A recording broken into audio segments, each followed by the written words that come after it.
अखंडमंडलाकारं व्याप्तं येन चराचरं तत्पदं दर्शितं येन तस्मै श्री गुरुवे नमः। अज्ञानान्धस्य लोकस्य ज्ञानाञ्जनशलाकया चक्षुरुन्मीलितं येन तस्मै श्री गुरुवे नमः।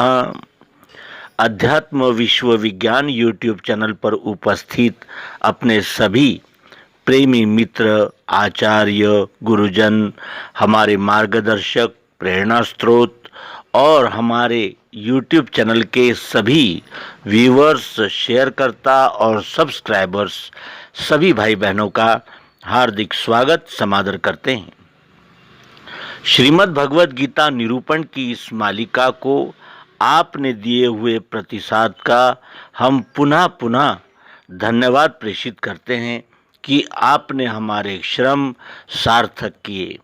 मित्रों, श्रीमद् भगवद गीता जीवन जीने की एक कला है और ये जीवन कला इतनी महत्वपूर्ण है कि ये इस जीवन में भी हमें प्रसन्नता, आनंद दे सकती है और आगामी जन्म भी हमारे जिसे कहते हैं ऊर्ध्व गति कल्याणप्रद ही होंगे, इसकी गारंटी देने वाली ये श्रीमद् भगवद गीता सद्गुरु का एक विलक्षण अद्भुत ऐसा प्रसाद है जो हमारे जीवन को कल्याण मार्ग की ओर प्रेषित करता है। प्रस्तुत अंक में हम श्रीमद् भगवद गीता के चौथे अध्याय कर्म संन्यास योग को जानेंगे। कर्म संन्यास क्या है, इसके विषय में हम इसके पूर्व स्वकर्म योग में जान चुके हैं कि कर्म कैसे किए जाते हैं और काम, क्रोध, लोभ इन विकारों में फंसकर हमारे कर्म अधोगति की ओर कैसे बढ़ने लगते हैं। काम को जीतने का, काम को नियंत्रित करने का क्या उपाय है, इसके विषय में हम तीसरे अध्याय स्वकर्म योग में विस्तार से जान चुके हैं। आइए अब कर्म संन्यास को जानें। श्री भगवान कहते हैं, मैंने यह स्थायी योग आदि में सूर्य से कहा, मनु ने सूर्य से पाया, इक्ष्वाकु मनु से गए।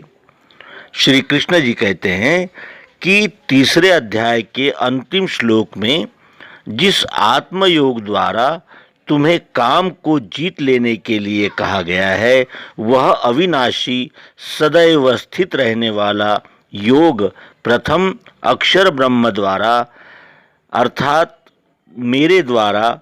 इसका अर्थ ये है कि कृष्ण जी अक्षर दृष्टि से अर्जुन से कह रहे हैं कि नारायण ऋषि या विष्णु नाम के आदित्य को प्राप्त हुआ, इससे मनु नाम के राजा के पास प्राप्त किया, मनु नाम के राजा ने प्राप्त किया और उन्होंने अपने पुत्रों में से इक्ष्वाकु नाम के पुत्र को ये योग दिया।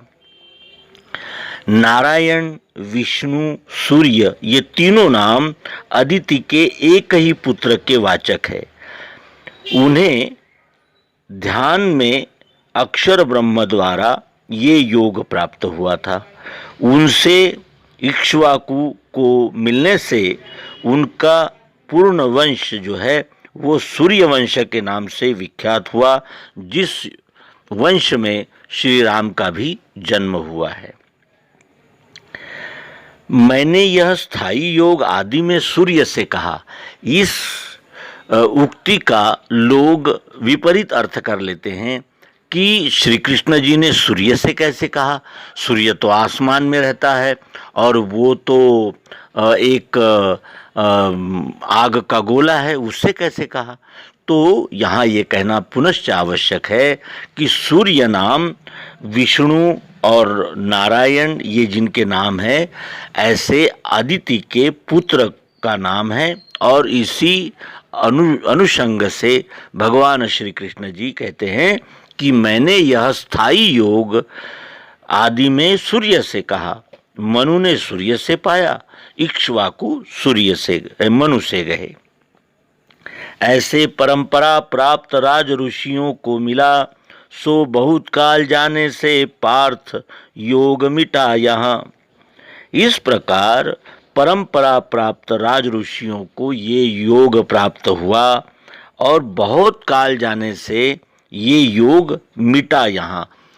कालांतर में विस्मृत हो जाती है हर बातें, और उसी तरह ये योग भी कालांतर में विस्मृति को प्राप्त हुआ, और इस कारण जब ये योग लुप्त होता है तब तब अवतार ही आकर इसको प्रत्यक्ष करता है।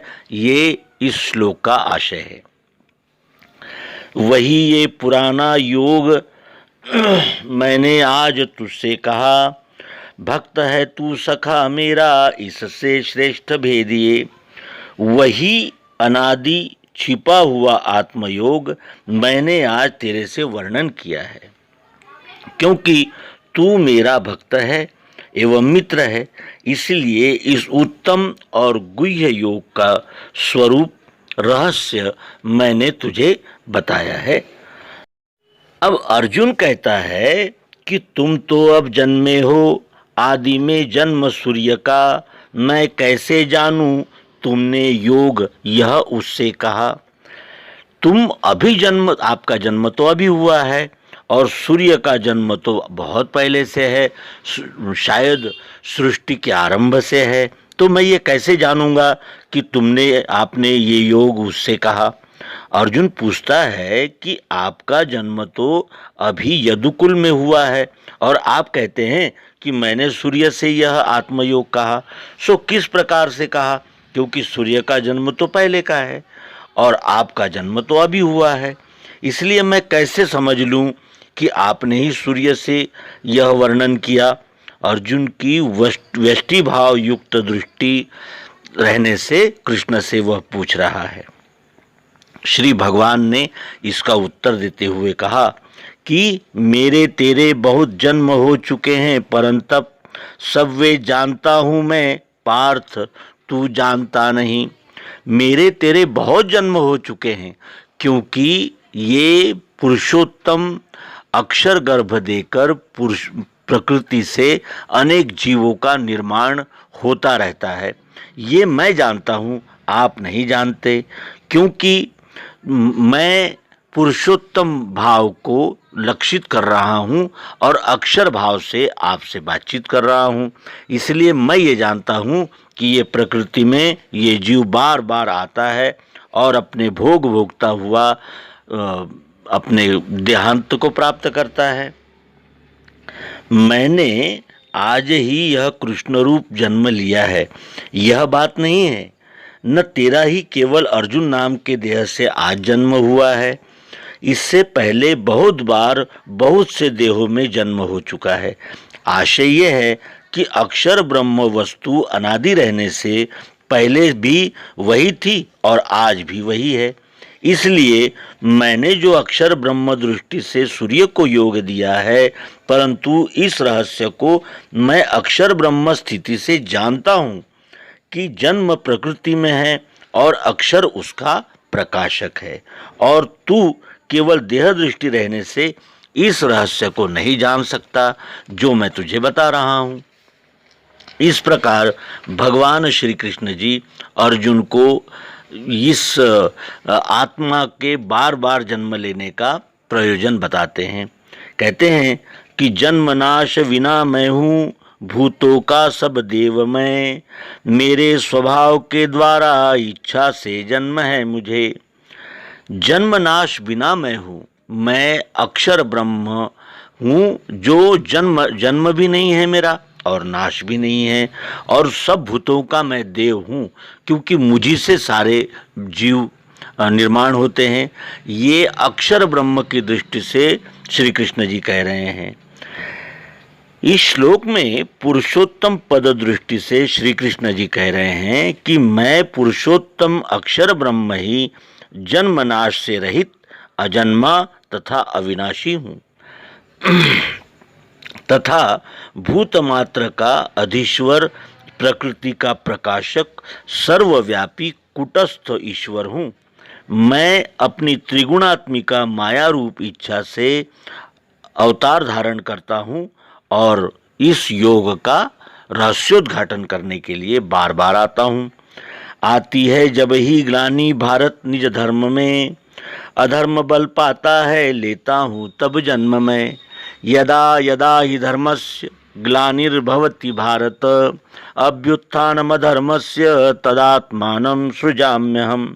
हे भारत, जब जब शाश्वत चातुर्वर्ण धर्म को मानव समाज विस्मृत हो जाता है, तब प्रकृति नियम के विरुद्ध अधर्म रूप मन माने काल्पनिक मत पंथ संप्रदाय यह खंड खंड व्यष्टि भाव युक्त कर्मों को धर्म मान मानव समाज आश्रय लेकर फलाशा युक्त कर्मों में लग जाता है और तब तब मैं पुनः जन्म लेता हूँ और इस रहस्य को विदित करता हूँ कि एक ही तत्व से सब कुछ निर्माण हुआ है, एक ही ईश्वर के हम सब निर्माण है। ये भूत मात्र एक ही तत्व से निर्मित होते हैं जिसे पुरुषोत्तम कहते हैं। पुरुषोत्तम ने ही अक्षर गर्भ के द्वारा प्रकृति से ये अनेक जीव मात्र निर्माण किए हैं। और इसमें जब जब धर्म की ग्लानि होती है, यानी मनुष्य अपने चातुर्वर्ण्योक्त कर्मों को भूलकर धर्म यानी पंथ मत संप्रदाय के ही कर्मों को महत्व देते हैं और अधर्म को बल मिलता है, तब तब मैं जन्म लेता हूँ। कल्याण साधु वृत्ति का नाश करने असाधु का, स्थायी धर्म बचाने को लेता हूँ जन्म मैं सदा। कल्याण साधु वृत्ति का, साधु जनों का, सज्जनों का कल्याण करने के लिए और असाधु दुष्कृत्य करने वाले दानवों का, राक्षसों का नाश करने के लिए, स्थायी धर्म बचाने को। स्थायी धर्म क्या है? ये विश्व ही परमात्मा है और इस विश्वरूप परमात्मा का जो रचना है वो 4 वर्ण के द्वारा निश्चित होती है, 4 वर्ण के द्वारा संचालित होती है। और इसलिए इस धर्म को जब ग्लानि आती है तब उस स्थायी धर्म बचाने को लेता हूँ जन्म मैं सदा। और मैं ये रहस्योद्घाटन करके वो स्थायी धर्म को बचा लेता हूँ जिसे परमात्मा विश्वरूप कहते हैं। उसके नियम और कानून के अनुसार चलने को ही धर्म कहते हैं। ये धर्म का लोप हो जाता है, इसलिए मैं पुनः धर्म की प्रतिष्ठापना करने के लिए बार बार अवतार लेता हूँ। और आगे कहते हैं कि जो मेरा ये जन्म कर्म जाने है दिव्य तत्वतः, देह छोड़े पुनर्जन्म ने उसे मुझ में मिले। जो मेरा जन्म और कर्म ये दिव्य है ऐसा तत्वतः तत्व दर्शन के द्वारा जान लेते हैं, वो फिर देह छोड़ते हैं, उन्हें पुनर्जन्म नहीं मिलता, यानी पुनर्जन्म की कल्पनाओं से वो छूट जाते हैं और मुझ में ही मिलते हैं, यानी विश्वरूप ही हो जाते हैं। मिटे काम भय क्रोध अनन्य भजता मुझे, ऐसा जो ज्ञान तप से पवित्र मुझ में रहे। और इस प्रकार जो तत्वतः मुझे जान लेता है, यानी विश्वरूप परमात्मा को जान लेता है, उसके काम भय क्रोध मिट जाते हैं, समाप्त हो जाते हैं और वो अनन्यता पूर्वक इस विश्वरूप परमात्मा की सेवा में लग जाता है। और ऐसा जो ज्ञान तप से जो पवित्र होता है वो मुझे जानकर मैं ही हो जाता है, यानी विश्वरूप को जानकर विश्वरूप ही हो जाता है। जो मुझ भजे मुझको जैसे वैसे मैं भजता उन्हें, मनुष्य मेरी इच्छा के वश में पार्थ है फिरे। जो मेरी जिस प्रकार से सेवा करता है वैसे ही मैं उसको उसका फल देता हूँ। और ये जो सारी मनुष्य जाति है ये मेरी इच्छा से, मेरी इच्छा के वश में है और मेरी इच्छा के वश में रहने से वो घूमते रहते हैं, क्योंकि मैं ही संचालक हूँ। यानी विश्वरूप परमात्मा की दृष्टि से, विश्वरूप परमात्मा की भूमिका से भगवान श्री कृष्ण जी कहते हैं कि जो मेरी जिस प्रकार सेवा करता है मैं भी उसकी उसी प्रकार से सेवा करता हूँ। अर्थात जो सर्वभाव से जानकर मुझ विश्वरूप की सेवा में लग जाता है, अथवा जिन्हें केवल मेरे से मिलने की ही इच्छा है, मैं ही उन्हें प्रिय हूँ, वो मैं स्वयं ही मिलकर सद्गुरु अवतार विश्वरूप सहित उसी प्रकार उसकी सेवा करता हूँ। और जो मनुष्य अपनी अनेकानेक कामनाओं को लेकर उनकी पूर्ति के लिए अपने कल्पना युक्त भावों से सेवा करते हैं, उन्हें उनके भाव के अनुसार मेरी ओर से कामना पूर्ति ही होती है। इस प्रकार भगवान श्री कृष्ण जी अर्जुन को इस विश्वरूप परमात्मा के कार्य का परिचय करा रहे हैं। फल की इच्छावान वे देवों को पूजते फिरें, तत्काल कर्म की सिद्धि मनुष्य लोक में मिले। इस प्रकार कामना पूर्ति के लोभ से कर्म में फल की इच्छा रखने वाले अनेकानेक देवी देवताओं को मनक कल्पना के भावों से पूजते हुए घूमते रहते हैं। ऐसे मनक कल्पना में घूमने वाले मानव समूह में उनके लिए ब्रह्मदेव प्रणीत या पुराणोक्त कर्म के पूर्व संचित कर्म फल भोग ही उनको इस जन्म में प्राप्त होते हैं। आशय यह है कि उन्होंने आज जो कर्म किए उसका फल भोग नहीं होता। यदि पहले जन्म के कर्म फलानुसार योग आया है तो उस समय मिलने से कर्म करने वाले की यह धारणा हो जाती है कि इस देवता का पूजन करने से आपत्ति दूर हुई। यदि योग ना आया हो तो प्राप्त होता वह यही कहने लगते हैं कि दिन खोटे हैं तो देवी देवता सब खोटे हैं। इस प्रकार किसी ने सहायता न करी तो क्योंकि वे कर्म गति के वास्तविक रहस्य व्यष्टि कल्पना में फंसे रहने से नहीं जान पाते। जो देवों की पूजा करते हैं वो कामना मन में रख कर करते हैं, और ये फल की सिद्धि मिल गई तो वो कहते हैं देवता प्रसन्न हुए, नहीं मिले तो कहते हैं कि देवता हम पर रुष्ट है। इस प्रकार तत्काल कर्म की सिद्धि मनुष्य लोक में मिले, यानी कर्म का ही फल मिलता है। कोई भी देवी देवता हमें फल नहीं देते, हमारे कर्म ही हमें फल देते हैं। लेकिन कामना प्रधान लोग देवताओं की अर्चना करके देवता ही फल देते हैं, ऐसा समझने लगते हैं। अब वास्तविक भक्ति क्या है, इस विषय में भगवान श्री कृष्ण जी कहते हैं कि 4 वर्ण किए मैंने गुण कर्म विभाग से, करता हूँ इनका तो भी अकर्ता जान अव्यय। 4 वर्ण किए मैंने, यानी परमात्मा ने, विश्वरूप परमात्मा ने 4 वर्ण किए हैं, और वो 4 वर्ण गुण कर्म विभाग से हुए हैं। 3 गुण है, सत्वगुण रजोगुण तमोगुण, इन्हीं से ही 4 वर्ण ब्राह्मण क्षत्रिय वैश्य शूद्र हुए हैं। और इनका करता है, करता हूँ इनका तो भी अकर्ता जान अव्यय। इसका क्या तात्पर्य है?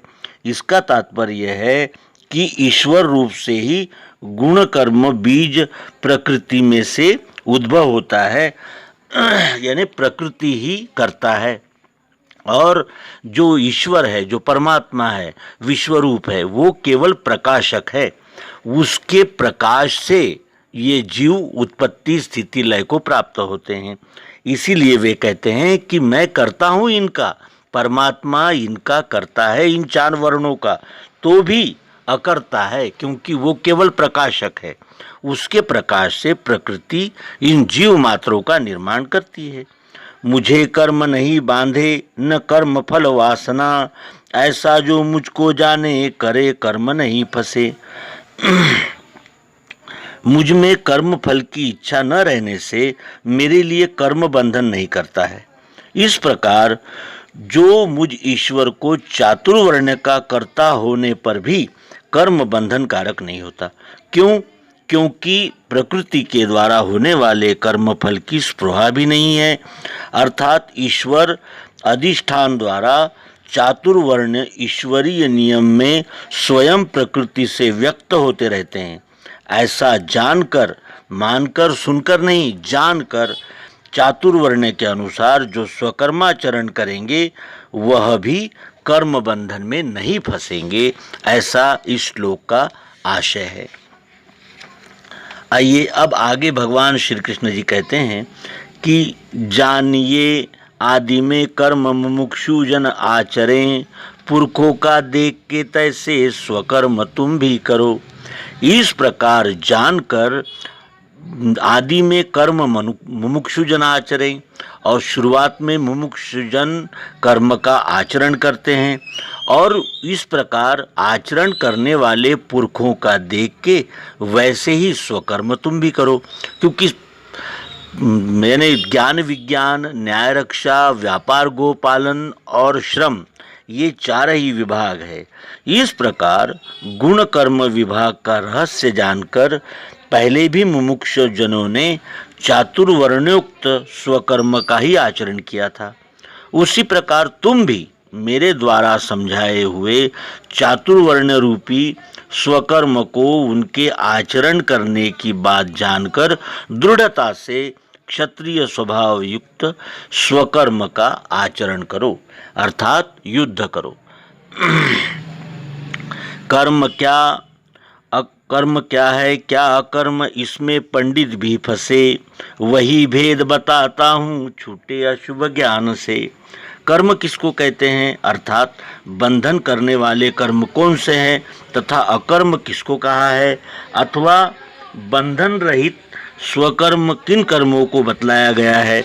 इस रहस्य का निर्णय परोक्ष ज्ञानी पंडित भी नहीं कर पाते, तथा उनकी बुद्धि भी पुनः उन्हीं श्रुति स्मृति युक्त कर्मों में ही जा फंसती है। वही यथार्थ निर्णय द्वारा तुझे बतलाता हूँ, जिससे कर्ता कर्म के बंधनदायक ज्ञान से तेरी बुद्धि छूट जाएगी। क्योंकि जब तक हमें कर्म और कर्ता का रहस्य ध्यान में नहीं आता, तब तक हम अशुभ ज्ञान से नहीं छूट पाते। क्योंकि श्रुति स्मृतियों का सुना हुआ और ग्रंथों में पढ़ा हुआ ज्ञान हमें बार बार बाधा पहुंचाता है। देखना चाहिए कर्म, जानना है विकर्म को, अकर्म ध्यान में लेना कर्म की गति गूढ़ है। ब्रह्मदेव प्रणीत जो यज्ञ दान तप रूपी कर्म है, इन्हें केवल समझ लेना, अर्थात इन कर्मों में सुखेच्छा युक्त फलाशा रहने से यह बंधनदायक होते हैं, और इस प्रकार इनके झमेले में न फंसते हुए पुनरपि जननम पुनरपि मरणम के चक्र से बचना चाहिए। यदि यदृच्छा ही हो तो कर्ता बुद्धि से रहित अक्षर अधिष्ठान युक्त कारण कर्तव्य जानकर करना चाहिए। अर्थात विकर्मों को तो नीरा जान लेना ही उचित है, क्योंकि विकर्म से तो फलेच्छा करके बंधन हो जाता है। और फिर कर्म क्या है, जो हम फलाशा रखकर काम करते हैं वो कर्म हो जाते हैं। विकर्म क्या है, ब्रह्मदेव प्रणीत यज्ञ दान तप, ये विकर्म है। और अकर्म क्या है, जो चातुर्वर्ण के कर्म हैं वो ईश्वरार्पण बुद्धि से करने को ही अकर्म कहते हैं। इस प्रकार इन सभी यानी तीनों प्रकार के कर्म, विकर्म और अकर्म, इनको जान लेना चाहिए, क्योंकि कर्म की गति गूढ़ है। कर्म की गति गूढ़ है कहने का कारण यह है कि कर्म कोई भी हो, लेकिन यदि उसमें फलेच्छा और कर्तृत्वाभिमान आ गया तो वो बंधन कारक हो जाते हैं। अकर्म कर्म में देखे, कर्म देखे अकर्म में, सो बुद्धिमान मनुष्यों में कर्मों में सब युक्त सो। काया, वाणी और मन से होने वाले कर्मों को अकर्म रूप से देखना, अर्थात यह तीनों प्रकार से होने वाले कर्म प्रकृति में आए हुए देह से प्रकृति नियमानुसार स्वयं भी कर्तृत्व भाव रहित ही होते हैं। इस प्रकार से अकर्म को कर्मों में देखने वाला और कर्म को अकर्म में इस प्रकार देखता है, जैसे यज्ञ दान तप रूपी कर्म जो है वो यदृच्छा से करने को आ जाते हैं तो भी उसे लाभ नहीं दिखता। कर्म ग्रहण त्याग में ऐसा जो भगवान श्री कृष्ण जी तीसरे अध्याय के 18वें श्लोक में कहते हैं, उसके अनुसार कर्ता भाव रहित विवेक बुद्धि से स्वकर्म के रूप में ही उन कर्मों को देखता है। इस प्रकार से सदैव निज स्वकर्म का अर्थात अकर्म रूप आचरण करने वाला मनुष्य बुद्धिमान है, चतुर है तथा वही सब कर्मों में मिला हुआ आचरण करके भी असंग रहता है, क्योंकि उसमें वो व्यष्टि रूप से इन्वॉल्व नहीं होता। सब कर्म जिसके होवे फलेच्छा वृत्ति त्याग के, ज्ञानाग्नि दग्ध कर्मी ये पंडित ज्ञानी उसे कहे। अब श्लोक 18 में जिस प्रकार कहा गया है कि जिस मनुष्य के सभी कर्म कर्ता भाव रहित मन बुद्धि चित्त आदि की फलाशा रूप वृत्तियों का त्याग करके होते हैं, इस प्रकार से उसके द्वारा होने वाले कर्म स्वकर्म रूप ही है और इसलिए ऐसे आत्मनिश्चय रूपी ज्ञान की अग्नि में जो कर्म को करने वाला कर्मी रूप कर्ता जो है वो दग्ध हो जाता है, यानी कर्ता भाव समाप्त हो जाता है, वही पंडित है, ऐसा ज्ञानी जन कहते हैं। मित्रों, हम कर्म संन्यास योग नाम का श्रीमद् भगवद गीता का तीसरा अध्याय अवलोकन कर रहे हैं और इस अध्याय में भगवान श्री कृष्ण जी ने प्रकृति के द्वारा होने वाले 4 वर्ण और उन वर्णों का यानी उपयोग, उस वर्ण का महत्व और उस वर्ण को आचरण करते हुए किस प्रकार कर्म की फलेच्छाओं से बचते हुए कर्तृत्वाभिमान रहित होकर कर्म करने का महत्व दर्शा रहे हैं। आगामी अंक में हम पुनः शेष कर्म संन्यास योग का अवलोकन करेंगे। यहाँ इस अंक को विराम देते हैं। आप सभी से विनम्रतापूर्वक प्रार्थना है कि आप इन एपिसोड्स को ध्यान से सुने, समझे और अपने मित्रों तक इसे शेयर करें, जिससे ये श्रीमद् भगवद गीता का विश्व का सर्वोत्तम तत्व ज्ञान जन जन तक पहुँचे। धन्यवाद। नर्मदे हर सद्गुरु भगवान की जय। विश्वरूप परमात्मा की जय। ओम शांति शांति शांति।